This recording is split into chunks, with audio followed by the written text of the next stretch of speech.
without Jin Air. So we'll see if Jin Air can fire back, put a win on the board to take us to game number 3 as we enter into the draft here for game number 2. Rai is going to be the first thing taken off the board. No substitutions on either side, so the kind boy once again remains just dastardly meters away from being able to enter the booth. Cal, you mean, right? That's right. Yeah, the kindest of boys. He's the kindest of boys. He seems really nice. I haven't had a conversation with him yet. Looking at the picks and bans, KT not interested in Teddy. Jumping onto the Kalista, was playing that in his last series. After not playing at all this season, so enough to already command some respect. And maybe KT, respecting the fact that Teddy could pop off in this game, could further reduce the AD carry pool. Sejuani still available for the first round of picks. And Jin Air saying, hey, Pawn had some comfort in the mid lane in game 1. Not going to be banning the Galio just yet.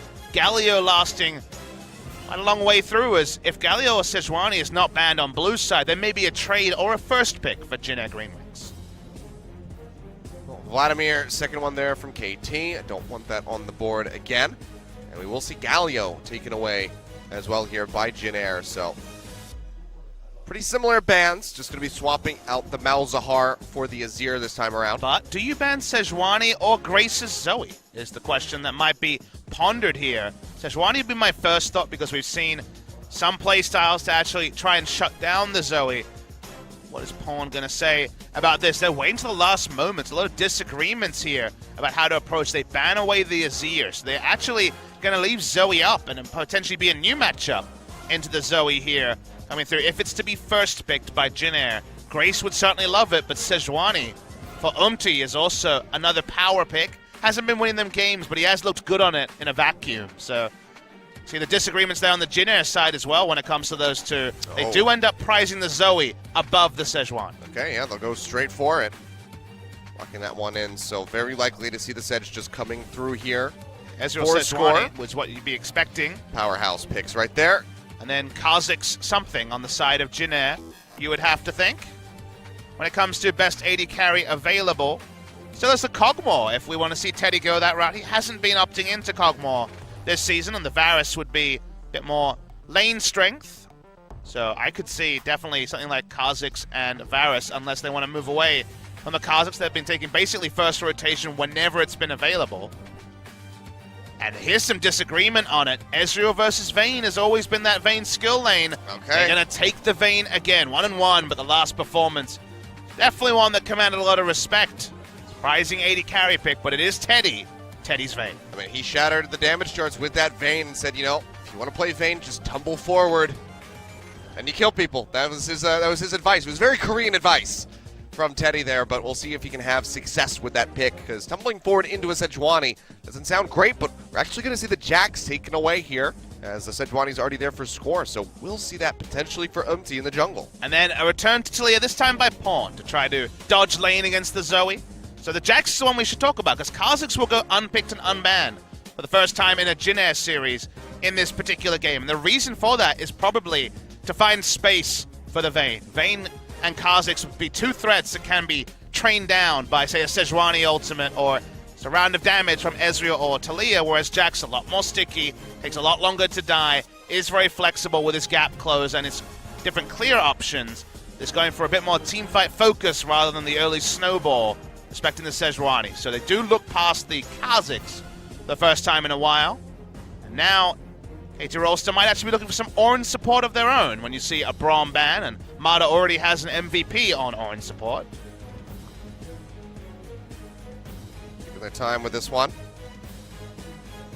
See what the final is going to be. Ornn Braum already eliminated. Perhaps something from the top lane. See, take it off the board. Narsil on the board, but it's actually going to be Taric. So double support bans here by KT. Ezreal Alistair's been a favorite of a lot of bot lanes and may just be considered here for KT Rolster now that the Ornn has been answered. A lot of support bans already. Tahm Kench, in terms of power levels, one of the few ones left over at this point. You wonder if Mada would ever look for a Leona to try to go Vayne hunting. The Jace ban suggesting that Jin Air would like to play some more Gnar. So here's the question mark. Do you want the Alistair? The answer seems to be no. So in this scenario, if they're happy for Alistair or Tahm Kench, you could definitely see there being a draft of the Gnar here from KT. Smeb has been dealing with Gnars all season, and they want to answer the Zoe. Just have another champion who can use the Devour to try to trivialize the power of the Trouble Bubble. So we'll go for the Tahm Kench. Still Alistair available if Jin Air wants it. But they might be considering other options here. All right, yeah, the Shen, something that we've seen banned away a multitude of times, picked every now and there.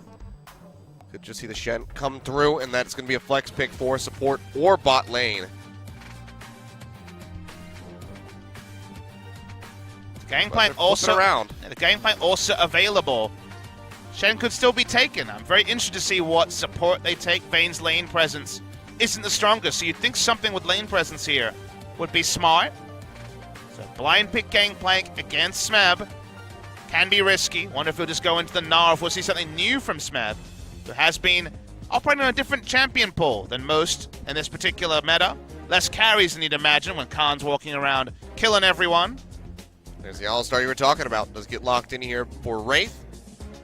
GP up top. So not the tankiest front line here for Jin Air. Alistar going to have to rely on that ultimate to very widely keep him in these team fights. But the Jax here for Umti very likely going to have to go a bit tankier out of the jungle. Sure, people are calling for a Riven pick here, but that would be surprising given the rest of the draft. It wouldn't fit in as cleanly. It's still a possibility with Smeb, but he's going to go for the standard compositional pick when you already saw the Sejuani.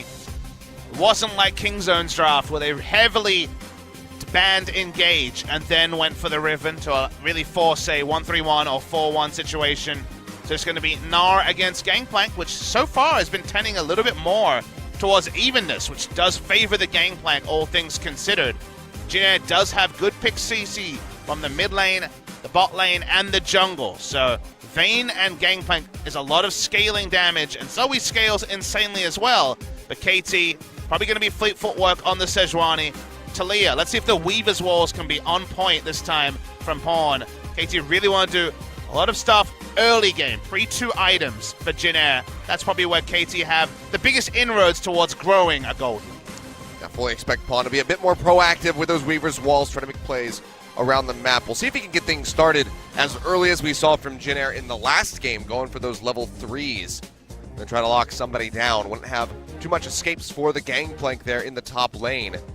So we'll see if that is going to be a point of contention there for KT early on. But Zoe here yet again for Grace. Had quite the day out versus Kongdu Monster. Picked up a triple kill. We'll see if he can replicate that performance here now. Yeah, a 14-minute ace in that game is something KT would certainly like to avoid. Some safety here, but pretty even draft going into game 2. All right, here we go, ladies and gentlemen. Let's see if Jin Air can tie up this series, take us to game number 3, or if we're going to have another 2-0 here for KT Rolster as we load onto the Rift. KT looking to close it out nice and easy. Let's see if they can pull it off.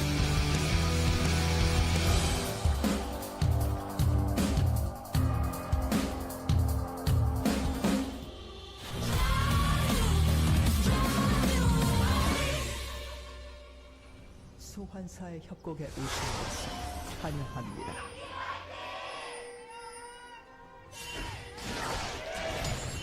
Already. CS advantage to Depth. Takes out the ward. Call it now, it's done. Game's over. Ezreal ahead in 2018. Well, the Vayne certainly doesn't feel too great about the fact that the red side is being jungled here. As much information as possible on Umti's jungle start. Haven't had confirmation yet of the keystone for score, but last time we saw him play, it was on the fleet footwork for a bit faster of an early clear and the ability to tussle and do some battle warding of his own, even on the Sejuani. Any predictability on the Jax will be welcomed, and Jax responds to the deep vision by looking for a topside start from So1 fans in the audience. Certainly has earned them so far this season, you would have to say. Like yeah, you said, has very much improved in that top lane. First time he's ever been a starter with no substitute top laner. Ixu and he splitting time in the past, but has definitely lived up to the starter billing and looked very powerful. Again, wonderful Gnar ultimate in that last game to win game 2 against Kongnu Monster. Game 1, the numbers are, not going to be the biggest. Smeb did more DPM. That shows you that the numbers can be quite misleading. Trundle mostly just trying to split push knocked down those structures. So didn't have as much skirmish opportunities as he would have liked. The skirmishing.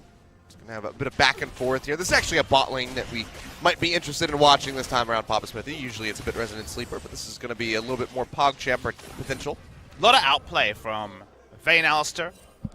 Alistair's one of the few supports who can actually have some threat onto the Tom Kent. If he can buffer his E during the duration of the Devour. Well, welcome to the lane, so on, says Smep. Yeah. And then Vayne also, the outplay queen. So between the two, there is the potential for things to happen, but the 2v2 very rarely does lead to too much action and should be at least 3 relic shields. I didn't actually see if Deft started the Doran Blade, which was Teddy's favorite on the Ezreal recently. We'll get that confirmation soon. He's trying to take the blue buff, and here's going to be that level 3 roam that I was talking about. Jin Air can do. They wait for the grouped wave, they look for the turret dive, they go in earlier, but, well, let's see how So1's dancing shoes are. That's going to be the ward coming down. So1 going to flash to the side, goes low, and he'll get taken down. First Blood moves over to score. Arrives, trying to trade one back, but it's not quite going to happen, so free First Blood goes over to KT. Great roam. Because we didn't see a bot lane start, we should talk about how this all happened. Elbow coming straight back into lane, but the rest of KT backing off. Because of the red buff ward, it wasn't free for to path red to blue to Gromp and be there for a counter gank. Instead, he started the blue buff, which is the correct call to not give exact timings to the enemy team or to make yourself slightly more unpredictable, but it made the turret dive for KT predictable. So from level 1, the plan was to emulate Jin Air for the turret dive. The ward forward and the invade really got them the extra information they needed, so clean stuff from KT. Great macro to start off the game. What they lacked in game number 1, they're making up for it right here. Teddy slipping slightly behind Depth as far as the CS is concerned, but given those summoners have been blown, no one has died. I think he's going to be quite happy with this so far here with the Vayne. Double relic shield on both sides. So just going to be trading that gold back and forth. Yeah, a bit more passive than recent Ezreals, like I mentioned, were looking to Doran Blade and tried to punish from level 1. Probably not going to be the biggest thing to talk about. Watch this game. Timing's going to be so important here for KT. It will be big swaths of the mid-game especially where KT have earlier power spikes than that of Jin Air. Only a huge trouble bubble can answer that. That's a nice headbutt ball, Bryce. Yeah, it does get him, but it's going to be the Devourer there from Mata right away. Def does take a little bit of damage, knocked down to about half HP, but given the amount of consumables that he'll be picking up from the Kleptomancy, it's hardly worth mentioning. Already the health potions rolling through. Yeah, those nerfs towards the Kleptomancy drop rate aren't applied in 8.1, which we're on this week.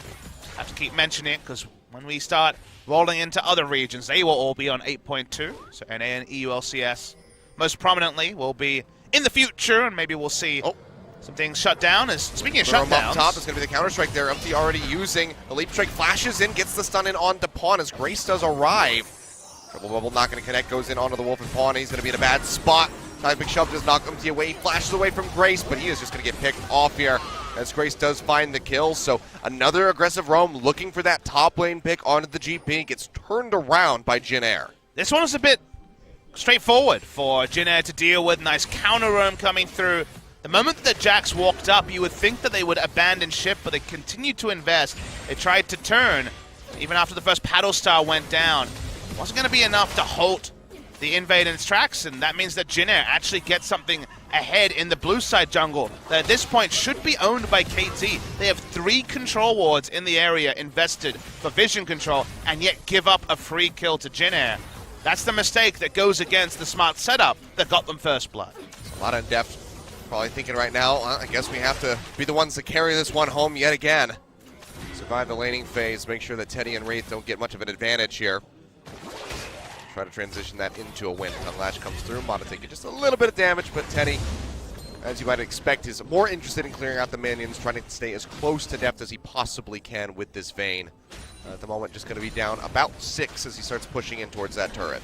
Because of back timings, there's really no way to abuse the Ezreal. Is going to come back with Tear Sheen and also the red pot. So he comes in, he's going to have the trading advantage, especially if he's hitting his Mystic shots. So no shot from Vayne to really answer what Deft is going to be doing in lane. So can they grow a lead? Can they play around the lane pressure in bot lane, as we have the 280 carries who, short of the Ezreal ultimate, have very little ability to push lanes. Should be very predictable and methodical to actually get the push going on the bot side. Things like the minion dematerializer from Wraith could be very powerful in that regard. Perfect timing there for Mata. And he was able to get the freeze pretty deep on the side of KT. A couple melee minions going to push in, but lane spot very safe for the back coming through from the Tahm Kench. Very nicely done. Infernal Drake sitting on the rifts right here. Hasn't been targeted out by anybody yet. KT were able to come up with that second kill in the top lane. If that roam had worked out, likely would have seen them try to go for that objective early on, but for now, we'll just be slowing things down. What do we make of it? If we're KT Rolster, a lot of the vision around top sides being cleared out, only a control ward around the gangplank for the top lane entrance there for KT Rolster. Probably going to see the vision largely move to the bot side, but no start on the Drake unless they can get a pretty significant chunk or zone out Teddy and Wraith from the bot side. Because of the freeze, Teddy was just taking some Krugs, had spare time, and couldn't go that far up the lane when they had no vision on when Sejuani was. We know that Sejuani was low on mana, but information not available to Jin Air, so respectful play from Teddy and Wraith.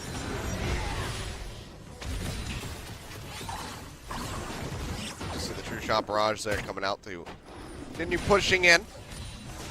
Speaking of pushing in, Zoe clearing in the face of Talia. Really aggressive there. That's going to be Deft taking that Jared aggro. The Devour is there.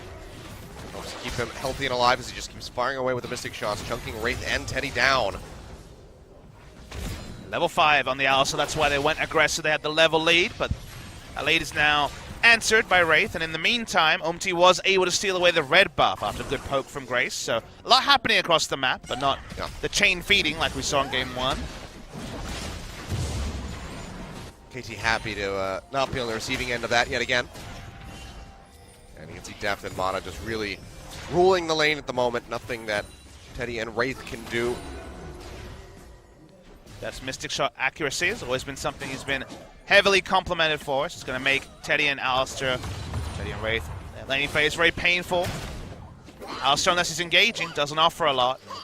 Doesn't have the map control to go for the WQ into buffering the E stun onto the devoured target after it's spit out. You need a lot of time to make those plays. You need a lot of vision of the enemy team, and right now around bot side, Jin Air have neither of those things.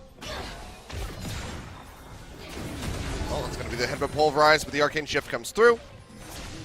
Deft just getting that cheeky little sidestep in time, keeps himself safe. Watching score here, pass over a control ward. So again, Will he check it? vision available to the side of Jin Air. The answer is no.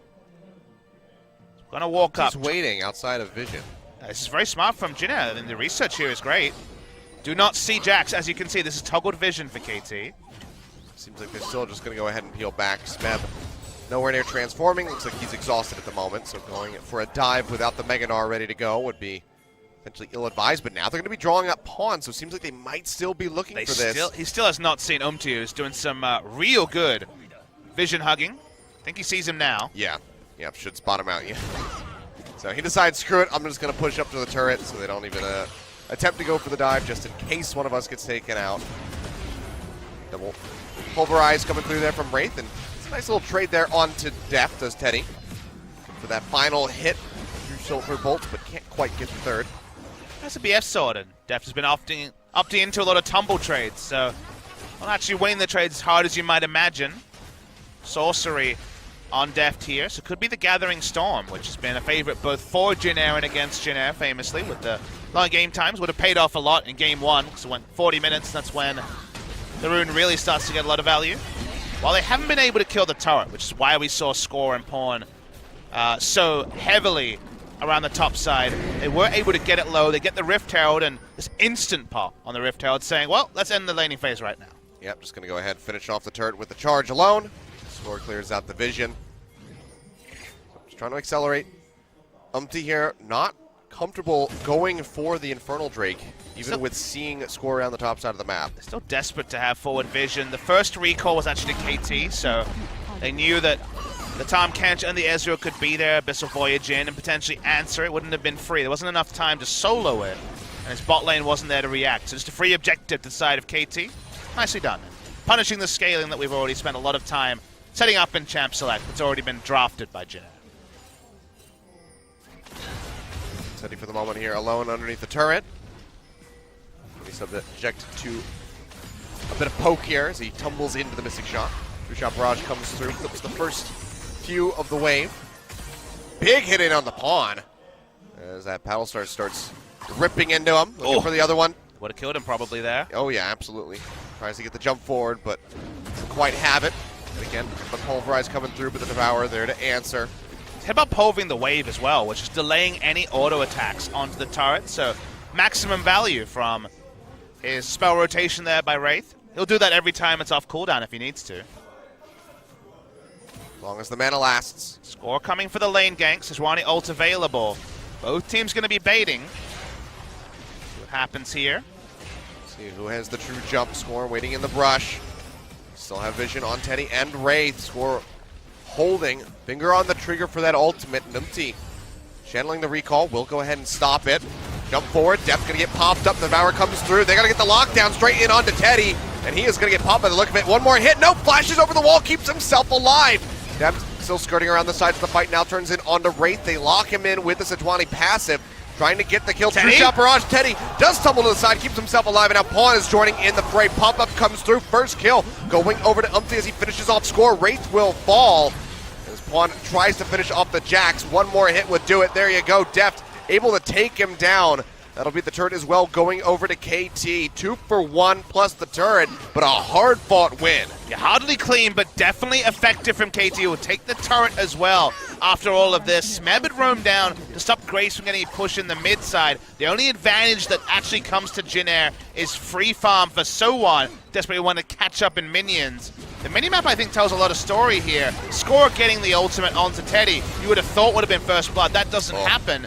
We watched this bot side already. Let's talk about what's happening on the minimap. Talia will always roam down first. Because Gnar had so early roam, they already had the turret top side, he was able to keep Zoe in lane. Zoe never got to bot to try to turn this around. Outnumbered means that Jin Air do pick up the kills. Teddy escapes with his life, but the turret and his teammates aren't so fortunate. So KT still get the assertive play they drafted for. Successfully done pre-15 minutes. Very nicely done there by KT. 3-2 though, not a stark difference as far as that is concerned, but they are finding themselves to be a couple thousand gold ahead, 3K just about here at the moment. Soon to be an Infernal, you'd have to imagine. Yeah, they have so much control around the pit at the moment, so take some serious work by Jin Air to push in, or maybe even to try to steal this, but the Dumpty up around the Wolves at the moment. Seems like this is just going to be a free take here for KT.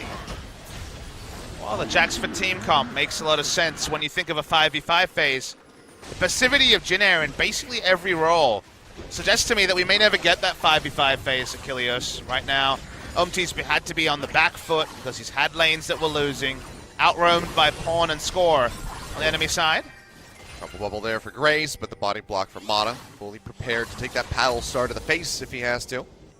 We saw game one where with the Talia draft, at least Jin Air was strong somewhere. Here in this game, they're not really strong anywhere. Zoe can do some damage in mid lane, but predictably, Sowan has lost his turret early, and the bot side, a nice roam from the Talia means the bot lane turret went down as well. Now they're piling in mid side. Nice burst onto Depth. May delay mid lane turret going down, but Jin Air desperately need extra time because KT owns Summoner's Rift.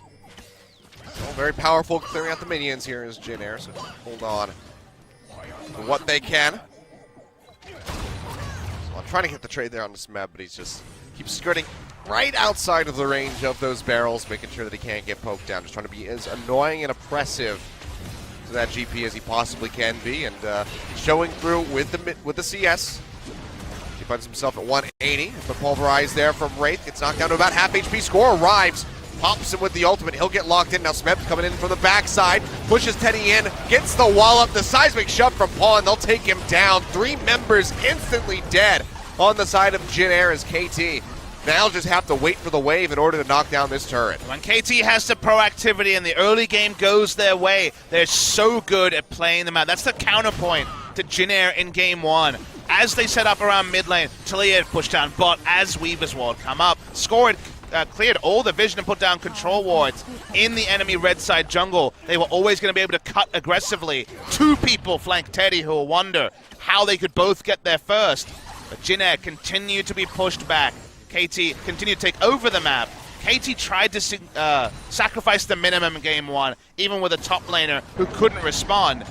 In this game, Jin Air's kind of sacrificing at every moment, and KT's greedy. They're just taking more. Jin Air. I mean, what do you really do if you're Jin Air at this point? I try to hold out until 40 minutes for the Vayne to start popping off? You don't do anything. You're told what to do. There's no freedom here. It's stolen.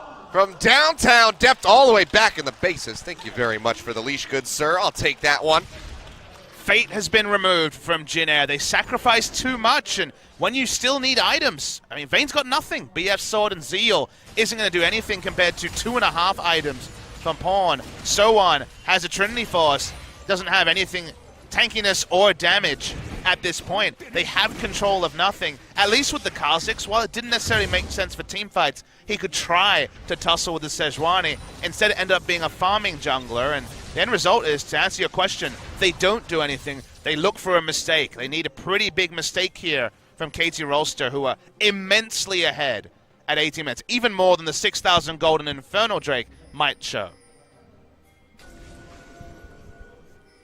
Rough times to be a Jin Air fan. Seems like the Glad plane, the Teddy plane, whichever you want, might not be flying here today. So I'm trying to get the steal onto the Gromp. Can't quite find that as when it comes down in onto Wraith. Poke down. Still going to be relatively healthy, though, with the Owlstar. Relic Shields still trading back and forth, so he'll be fine to stick around. Gonna keep hugging that tier 2. Grace jumping in, trying to get that Paddle Star through. Takes quite a bit of damage from depth. And we'll go ahead and see the Weaver's Wall thrown down here from Pawn as they try to open up this turret. Weaver's Wall being thrown down. Already something we didn't see from Jin Air in the previous game, being used to cement objectives, not just as a teleport. Great use there by Pawn on the Talia. And have everybody there, and Ezreal not going to be the strongest. Got the Triforce procs, but aside from that, the general auto attacks aren't going to be doing a whole lot to the structures. But you can see the poke coming through is going to be pretty significant as Wraith barely gets clipped by that. And it's just good news stories on the mini-map as well. 3 control wards in a straight line, denying Jin Air from ever responding to bot side. Oh, Big 3-man Pulverize coming through here. Devour comes down, Mata flashing away, does spit depth out on the other side. He's cutting his way back, nearly kills Teddy, and forces out the heal. But there we go, Paddle Star from Grace finds his mark, takes out depth. The follow-up with the counter-strike onto Mata. The bot lane of KT does get eliminated, and Grace, he's found these hits twice now in this game. Haven't seen that explosive performance like we expected from him that we saw in the series versus Kongdu, but he's finding the picks when it counts. It's allowing him to hold on for dear life. And that gives them a grace period where there isn't going to be aggressive pushing from KT, where they can clear out the control wars that ruin their day in the bot side. So important. This is all started by Wraith. Really impressive there. He headbutted a minion and taxied it, flashed for the Pulverize on 3. Surprised KT, who didn't die initially, but here comes the Paddle Star. Max range. Can't E out of that late. It's not a Blitzcrank hook. Sorry, Deft, you're dead. From there, Mata isn't even able to pop the Grey Health. For some reason, he's poking with Q. He dies. 2 free kills. It's not going to get Jin Air anywhere, but it's not going to put them further into the graveyard as well. And with how the game was playing out, with the fact that we said the fate wasn't in their own hands, it took something, a moment of brilliance from Grace, and now at least they live to fight another day. If Grace can truly hit this point where he can one-shot an Ezreal like we've seen in the past. That's quite a few death caps and other AP items away, but you're right. Go for the old Jin Air strategy. Hold out as long as you possibly can, try to win the game after 40 minutes. And he's probably got Gathering Storm. He took it earlier than this week, so you're right. There is the 40-minute win condition, the dream, but how much of the map will be gone, and will the game still be running at 40 minutes? That's the more pressing question. Yeah. It's not seeming that way so far.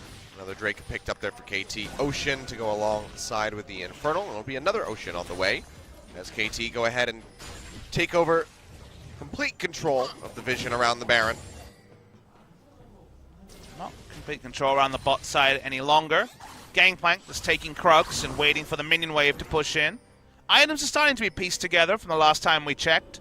Shiv is there, but Vayne doesn't have Infinity Edge yet, so still, it's not a true threat. Decent items onto Grace, but nothing to write home about.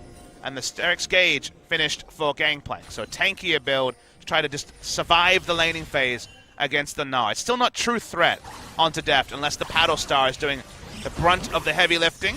Trouble bubble onto Mata, and Deft is actually ready to body block the Battle Star. Bold of him there with the Ezreal, as we'll see the fight break out. A Missile Voyage there from Mata. Here in the mid lane to get the seismic shove in on the Wraith. He goes low. Can they get the Devour? He's ready to die, and you see Mata, he doesn't want to take the kill. And once they hand it over to the carries, and Deft will be able to pick it up. Deft now trading back in onto Grace. Gets a couple hits, burns him down to about half HP, and KT will finally take out that inner turret in mid as Smeb goes in for the exchange here onto Sohan right before that Mega Gnar expires. Works him down low, has him slowed up. They're going to be looking for the finish onto the GP. Flashes to the other side. Seismic shove comes through. Buddy's got the stopwatch and stay alive for a little bit longer. There's no way for him to get out. He goes down. Ultimate connects in onto Umpty. Takes a leap strike, a short one to the side. Deep. Dives in, charges for it, pops him up. The counter strike buys a little bit more time, but he will inevitably fall as Pawn finds the kill, and KT are just charging through the base. Not a care in the world. I mean, they just gave Grace nothing while Grace was trying to clear minions and take blue. They took basically everything in their base, turret diving, reckless abandon. From there, they're just going to run straight to Baron. Nothing Grace is going to be able to do to really contest this. Still not 2 items on Teddy. KT looking to ice the game with a Baron. Yep, Grace has got the TP ready to go. We'll go ahead and cast that one out. Lumty dead, they have to start a fight soon. He's a siege mage. Even getting the pokes out here is not going to do a whole lot. They do find one on the Smeb. 3-man pulverize coming through for Wraith yet again as the Baron goes low, but the smite is there from Score. They take it away. Smeb going to jump over the wall. Deft following suit. Will get themselves out alive. And it seems like Score might be left for dead. He will go down. 2 members picked up as Mata and Score fall. But still 3 Baron buffs there for KT.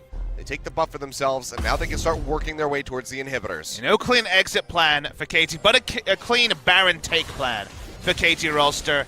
Score was waiting for his Arctic Assault to come off cooldown, went golden, but then you just stand on top of him, and he doesn't have the ability to jump over a wall if there's a body blocker, so good positioning from Wraith and friends. They get a couple of kills, but what does it mean in terms of item completions? Desperately need the Vayne to accelerate her way to Infinity. She'll have it now, but need more than that. You need the extra zeal. Needed this to be a cleanup quadra kill for the Vayne. As, well, Pawn just wants to kill Sohan. Yeah, looking for the pick there. Slows him up. Seismic shove not going to connect this time around. And Deft is still wrapping his way in. Seems like they might just abandon the chase. Gets Sterix Gauge, but nothing else from that particular rush. Pawn's going to back. Could just switch over to the teleport, but not in any rush. They go back to pushing. Outer top lane turret is alive. All the turrets are alive for KT Rolster. 8,000 gold ahead, and the 4 turrets certainly one of the reasons for that lead. Yeah. Jin Air opted into this. They could have gone for a lot more lane presence, but Teddy saw stars in his eyes and went for the Vayne. When combined with Gangplank, I feel like Gangplank and Vayne is too far into the late game, as blue buff is confirmed by Grace that time. Not this time, Deft tries to go for another cheeky little steal. It's not going to happen. The what-ifs look very unlikely to happen. The fairy tale of the late game, Gangplank and Vayne, is probably never going to be truly told as KT continue to play the map, very aggressively pushing across all 3 lanes. Teddy doing his damnedest, but he's 2 items in. Doesn't have the power that he needs to chunk out Score and Smeb as they start jumping into his face. Pawn got the Banshee's Veil. Be very happy about that one as he takes that Paddle Star to the face. Start to walk up. Already a lot of damage on Teddy. And the shield comes down and instantly gets taken out by another Mystic shot there. Shot Barrage will just get tossed out. A good measure, just trying to keep the wave contained inside the base. Keep that pressure up onto the inhibitor here. Deft being a huge jerk. Such is the way on Ezreal against Vayne. And knows his role in this matchup, and they'll just move to the minion wave. Take the last inner turret of the game. 6-0 inner turret score. Huge lead. KT finally cresting 10,000 gold. All Jin Air can do is say, well, we still have our base. We still have not had an inhibitor cracked. That might take the next Baron. 35 seconds left on the current. On just keeping that bot wave moved up. Scoring to back him up. Trying to get the siege going here. Not quite a full court press. Minions are pushing in the mid lane, but the rest of KT just working their way down towards the bottom. Smeb going to be containing so on for the time being. Seismic Shove comes through. Wraith chunked down to half already, as is the turret. Paddle Stars on the minion wave aren't going to wave clear. That means KT can walk up unless Def is chunked down.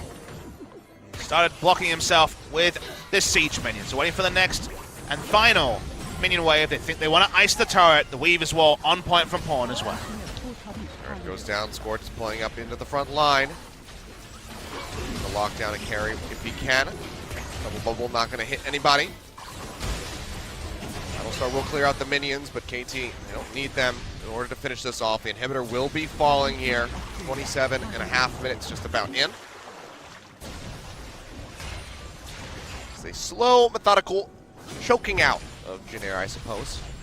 After a slow, methodical defense of a team that was trying to get the maximum out of a split push. So, very different identities for KT Rolster in this particular series, and Jin Air also having to go from being an aggressor to being on the defensive side. KT have definitely got the maximum out of their lead, though. Whenever we see these Weaver's Walls having high impact, but not necessarily just carrying Pawn into a fight, we wonder what could have been if Grace was more proactive and the team was more proactive in setting up around the ability to deny engage that the Weaver's Wall can also provide. Ocean Drake is not going to actually force the spawn of an Elder. We're too early for that one, so an Infernal will show up, which is happy news. Feels like this game has been going on for a while, just because the inhibitors have been broken and how long it took for that to happen in the last one. But yeah, not even 30 minutes into this one, so still one more Drake to be spawned. Seems like double Ocean, double Infernal here for KT, unless Jin Air can really turn something around. Does seem unlikely. Yep. The Vayne's so far behind in items that making this work against very close to a 6-item Ezreal. So Teddy pace here towards the 6 items. Only the more Malmortius completion away from 6 items is deft. Certainly hurting Teddy's average CS per minute. Might actually be down. Might actually be missing minions finally. Yep. Teddy Horizon cannot be opened up over deft. I don't think Deft is going to be in any position to open up a Teddy Horizon over Teddy either. No. Too significant. And the game's probably going to end before that's going to happen. I can't see 70 minutes being added here. Had some miracles. Oh, well, that's going to be Grace jumping into Deft, but he's just going to go aggressive, almost finishes him off, forces the flash out of the Zoe, says, you want to jump in my face? I will do just that to you. 80 carry players around the world felt such a rush of blood there, seeing Deft go aggressive onto the Zoe. No one-shots on this Ezreal. A Freak feels vindicated as Deft goes into the melee range. Wraith now getting chunked out. We'll get Seismic shoved back in. It looks like he is just going to get melted as Smeb finds the kill. Score taking the turret here for the moment as he gets knocked down below half HP, and Smeb running amok into the back line, chunking out nearly finishing him off and threatening with that Mega Gnar. Whole time they could tank up the turret. We knew that from before when the turret died 5 minutes ago. Inhibitor number 1 rolls down with the side of Jin Air. Nothing they can do. No engage. Wraith is dead. No cannon barrage used. They should probably use it to delay these minions, but they're just giving it up. Turrets all going to fall. Every inhibitor taken now by KT as they try to finish this one off. So on. Getting chunked out here by Pawn. Seems like KT still going to play this one a bit slowly as they start retreating. Have a Baron spawning in 10 seconds. Now looking for Teddy. True Shot Barrage not going to clip the Vayne. KT looks like they're just going to go ahead and resume backing off. They got what they came for. 3 inhibitors down for Jin Air. We said that before, and it did lead to a victory for Jin Air, but in such different circumstances. What we're seeing now, 3 items onto Teddy, will be 6 items onto Deft when he backs. Baron buff going to be uncontested. Now it's going to steal away a red buff. No resources left for Jin Air GreenWings, and we wait for the shop and the inevitable end. Baron buff power play should close the game. Yep.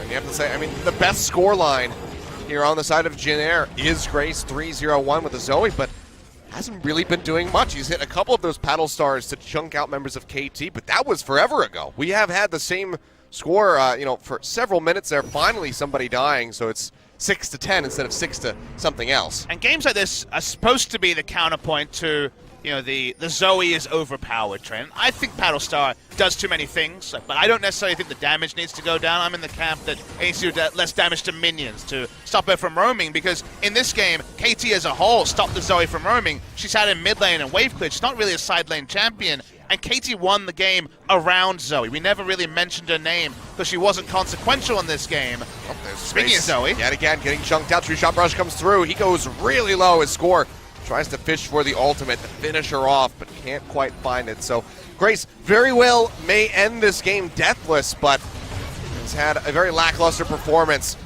compared to his former one. Weaver's Wall coming through, cutting off a couple members here. Teddy contained on the other side as Smith threatens in the sidelines. The lockdown comes in, and that's going to be Grace getting popped this time around. Cannot escape as a double kill comes through for Smith. Oh. Pushes everybody into the wall up. Takes him down, feeds a double kill straight over onto Deft, and Umti can do nothing but watch. He'll get finished off right at the end. Triple kill to Deft to finish things off. The kills exploding for the final ace, and KT will just go ahead and clear out the final map there. 2-0 over to them. And we always know with KT Rolster in this iteration, when the early game goes their way is when they're most comfortable. Doesn't mean they always win, but this was one of those games where they iced it early. It felt like they were always one step ahead, even 2 steps ahead of Jin Air, and the Zoe was left stranded. That's what can happen against Zoe. Her snowball is disgusting, but when she's behind, she can be a passenger. Ended up being a passenger here. KT tanking inhibitor turrets very early into the game with how wantonly tanky the Sejuani ended up being. Sejuani, one of the best ways to answer a Zoe, just because of the Battlestar's predictability. So the ultimate victory on the portal jump. Jin Air were taken down 2-0. We wondered how good Jin Air. It seems closer to 2017 than perhaps they would want to be. In 2017, they were able to beat up on the lower teams, but struggled to actually take out the top 3, the top 4. Those top 4 aspirations, that 4th spot aspirations, take a pretty big hit as they are significantly behind KT Rolster based on today's evidence. Yeah. Mount falling down around Kongdu Monster there with a -1 scoreline, and KT going to be moving up, I believe, to tie with KSV for that second place spot. So, yet again, this squad, the one put together to beat SK Telecom to win the World Championship, they're rising up steadily, but there's still many other teams that they have to beat if they want to be the best. And they may have a new enemy, right? Because next Wednesday will be Kingzone Dragon X versus KT Rolster. And Kingzone kind of are in that SKT position as the targets, as the standings lie right now, as the team to beat. So that is going to be one that I think everyone around the world should tune in for. It should be a fantastic match next Wednesday. For KT for this week, their first appearance, very good. Game 2 especially, super clean. And Game 1, you know, in different scenarios, never having that kind of solo queue mistake where one person dives in too far and accelerates the loss. Smeb fell behind, but they didn't actually have that really affect them, even after 3 turrets went down to the Trundle. That's why you see good spirits from KT Rolster. Their fans should be happy. Today was a good performance by KT Rolster. Yeah, and you can see there, Deft with his Ezreal well over 1,000 DPM. 38,500 in 32 minutes and 53 seconds. Absolutely bonkers amount of damage in the Zoe and the Vayne, leaving a lot to be desired. 13K and 8,000 there for Teddy. Really rough stuff here in game number 2 for Jin Air. Just couldn't get the ball rolling. Yeah, very even draws in terms of what the late game could look like, but unfortunately the Gangplank and Vayne proved a bridge too far for the side of Jin Air GreenWings. Their scaling ended up being very well punished by KT Rolster in this game. Deft did all the damage. Deft will take the MVP, and we get another bot lane interview with KT Rolster. I'm sure Deft is going to be happy about that. Having his support by him, as he's very soft-spoken, help him through that interview as we get ready for it, and that is going to put Deft in a 4-way tie alongside Khan, Teddy, and Kuro. So, really kind of building up, bottling up at the top of the standings here. We have to see who is going to be the breakout star. Teddy, this was his chance today, but couldn't find the victories. No, I mean, the 2v2 laning phase, big win to Deft and Mata this time out. Teddy really couldn't do anything. He was very well corralled. Game 1, he was just supposed to kind of get through things there after there was so much sent by KT bot side. Wasn't able to do that. Game 2, Deft hit 6 items at 31 minutes, and on Ezreal with a cheaper build, he was still so far ahead of the Vayne that Vayne could never do anything. Great roams by Pawn this game. Yeah, I have to give him that shout out. Apologies to Pawn, who was really on point with his map movement, and so were KT. So often we saw mini maps like this where control wards were down. There never was too many good decisions. There was a gangplank, you wouldn't have known it. He was never on the screen after being turret dived early in the game. KT Rolster, a 2-0, like you say, equal game score with KSV, 1 game score behind Kingzone, and the MVP winning play. Yep. That's what seals the deal right there. We won't show the blue buff mishap, no. But this right here, oh, yeah. going aggressive onto Grace, just as soon as he sees the jump in, just matching it, shifting slightly to the side with the arcane shift, just maximizing his damage output. Beautiful stuff by Pawn, or by Deft there.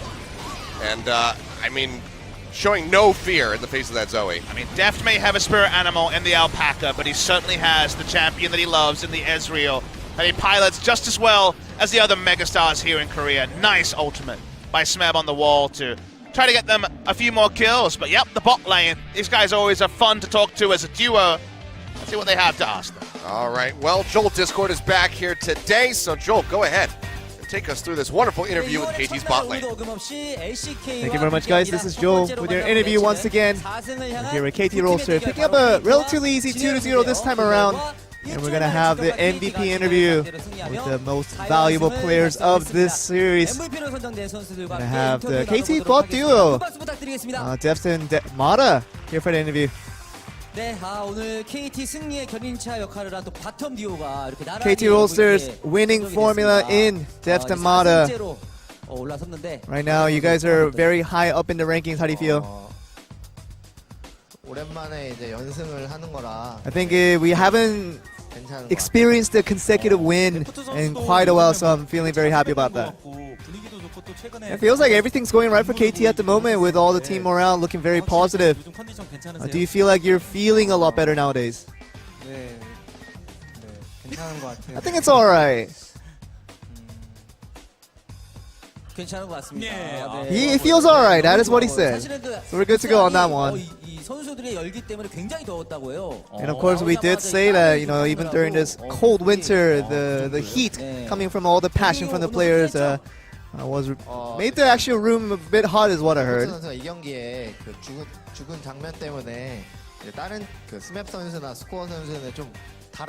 Yeah, I think Smeb and Score got really hot when they saw their teammates die out in a most unfortunate circumstances that raised their body temperature a little bit. So, but altogether, it was all about Deft at the end. You know, who was the hottest player on that team. And KT Rolster having almost a week off now, having come after a long break. How did you feel today's game?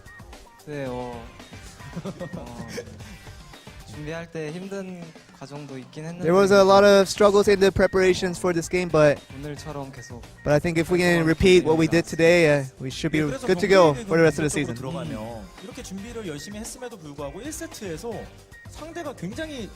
And we felt like even through your hard preparation, it felt like game 1 wasn't much of a smooth sailing for you guys. Guys had a little bit of struggle in the middle of that. I think it was a kind of a pre-planned strategy that didn't go correct for the early game, and we had to make a lot of adjustments after some of the pre-planned strategy did not work out, and we made adjustments accordingly, and I think it was good to go to end out game 1. I wonder what Smeb was talking about during the early game when he did die out quite a bit, because it just felt like, you know, KT's plan coming in probably wasn't to make that kind of a result. Smeb said his mentality wasn't shattered, so we trusted that that was the truth, and we just kept on going with it. Definitely an experienced player in Smeb, did keep that game going, but in game 1, Smeb had a tough time, but bot lane was having a blast for KT Rolster. And right now, do you still feel like you're the shot caller in the bot lane? You know, I think it all depends on the champions that we choose, but if we get the more offensive tools available, I might like to make the more offensive shot calling. Let's look at one of those highlights that KT Rolster showed to pick out a good advantage in game one. 사실 쉽진 않았잖아요. Definitely wasn't an easy game for you guys. It felt like things could have went wrong here, especially in this team fight. 솔직히 지금 장면에서도 조금 벙쪄가지고 이건 칼리 갑자기 You know, we in this situation we actually didn't have much confidence that we're gonna win this one, but 보니까 게임 반반 겨우 반반 it really was a big effort to just get even in trade in this specific team fight, and that was really a really grateful thing that we actually got even after that team fight. 되게 좋은 선택이라고 봤는데 그 기준점 같은 게 있나요? And what is the kind of the standard of laning with the mod right now? 다 지속하면은 무조건 이길 수 있을 때는 가는데. It's kind of a thing where if you have a Kalista and an Alistar and you do get a good first start in the initiate, then you can just keep going with a lot of confidence. 이즈리얼로 데프트 선수가 MVP를 받았는데 And you did get an MVP in game 2 with the Israel. 상대방의 버프를 And we actually saw ultimate being used by your Ezreal to pick up the enemy red buff from range. Maybe to have that clip available, if you see right here. 잘하는 원딜들 사이에서 나오는 And this is something that a lot of people try but don't actually get. 어떻게 하시는 방법이? How did you predict that coming? 네. 이번 판도 보면은 저거 한 번밖에 못 뺏어서. I mean, come on. I mean, I only stole it once, so you're making too big of a deal out of it. It's not like I stole like 5 times in that one game. 좋으면은 잘 뺏어주는 거. I think it's you try over and over again. One of the times it works out. 그렇게 디테일하게는 안 하고 그냥. I mean, it's not really a detailed train of thought of me trying to calculate the timing or anything. It's just like I feel like it's coming and I feel like it's the right timing and that's the way you do it. 동물적인 감각이 좋은 것 같아요. I think it's the animal instincts that Deft has, if I can say for myself. And 그래서 최근에 KT가 좀 이렇게 승리를 많이 가져가고 of course, KT Rolster feeling good about getting all these wins recently. And it seems like the bot duo that KT Rolster is centered around at the moment is kind of the steamroller pushing this team forward. 보통 연습에서는 좀 다른 팀원들이 그러니까 좀 역할을 I mean, during practice, a lot of our other teammates take the big role of carrying down the team to victory, but it just seems like during competitive play, it feels like our bot duo has a good synergy going that helps carry the team to victory. And we felt like it wasn't the most comfortable win, even if it might have seemed so. It was a lot of fight, a good fight back coming from Jin Air to rival Edges here. 일단 저희가 처음에 그 궁 Q만 빗나가면은 제가 무조건 이겨서. I mean, it's a situation where you get the ultimate and Q intact. If you get the damage output from that one, you're never gonna lose out of trade. So we just feel confident every time we did. Every time we did it, obviously had to back off on that one. And of course, a clean 2-0 victory for you, KT Rolster. And would you like to say anything to fans who have continually cheered you on? 아직 1라운드가 많이 남았는데 We still have a lot of games left in round 1, and there's no reason for us to get complacent off of these consecutive wins, and we want to extend this consecutive win streak even further. And we thank you for your support. Anything from Deft? Feels like you were laughing at Deft motto as he was making his comments. 강팀들이 많이 남았다고. We still have a lot of strong teams that we have to beat. 다 이길 수 있도록 And we'll try our best to beat them all. Simple words from Deft. And that will be the end of the interview with KT's bot duo, who has been on fire recently, getting another 2-0 win against Jin Air GreenWings with KT Rolster. And back to you guys. Deft the Modest Alpaca, nice little children's book for anyone who wants to write that one. But yeah, not too strong of words, but knows that he has stiff opposition coming up shortly to try to claim that first place spot here in the LCK. But the 2-0 win over Jin Air, a team who has been kind of on the up and coming. They've had their bumps here and there, but getting that victory there was a good telling for KT Rolster. They did it concisely, they did it methodically, and they will go ahead and tie themselves up with KSV in second place. King Zone, KT Rolster, KSV. They seem to be our trendsetters so far in the LCK.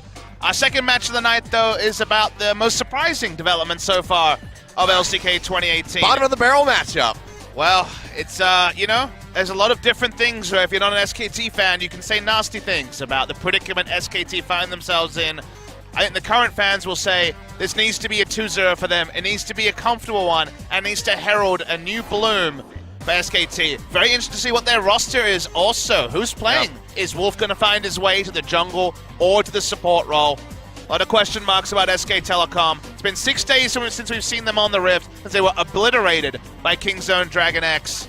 Where they're at here, it has to be a comfortable victory over MVP, right? Right? I mean, if you're, Right? yeah, you would have to say that. If you're an anarchist, then you certainly want MVP to win this one, and to really just confuse the hell out of everybody who expects SK Telecom to make it back up into the playoffs, maybe make another run from wildcard into the final. But They have to get to the wildcard match, if they struggle here, then I don't think the wildcard match is even going to be achieved, let alone moving past it. So it's going to be very telling for SKT's current state, depending on how this goes. Yeah, so much to show, so much expectation. They got to start now. And so much break. We've got about 45 minutes until that match kicks off. So we'll see you guys back. Just keep your eyes on the timer, and we'll see you there for MVP versus SKT.